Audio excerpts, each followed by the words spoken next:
Good evening, everyone. Welcome to GATE question of the day. So it says, suppose production function is given to you, right? And you're given that price of labor is 3 and price of capital is 5. You need to find the cost minimizing labor capital ratio. Try to do this question yourself, beta. Then I will do it. Quickly try it. Try to answer it in the chat window. Okay, let's look into the question together.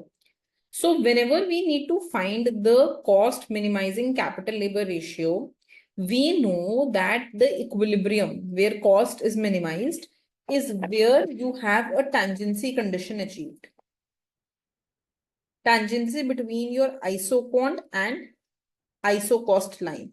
Wherever you achieve this tangency condition, this is your equilibrium point. Right? Tangency means that slope of isoquant and slope of isocost line will be equal to each other.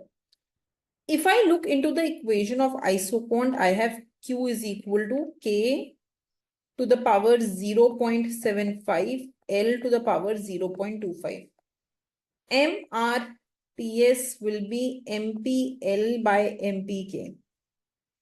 If I differentiate this with respect to labor, I will get 0.25 L to the power 0.25 minus 1. So minus 0.75. With respect to capital, I will get 0.75 K to the power minus 0.25 L to the power 0.25. If I solve this, I will get K by L into 1 by 3.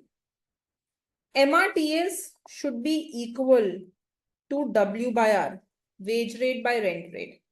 Price of labor is 3 and price of capital is 5. So I will go ahead and get K by L into 1 by 3 is equal to 3 by 5.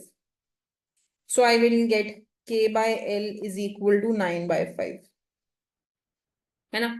So the capital labor ratio should be 9 by 5. The correct answer to this question will be C. That's the answer to this question. Okay? Okay, beta. Thank you.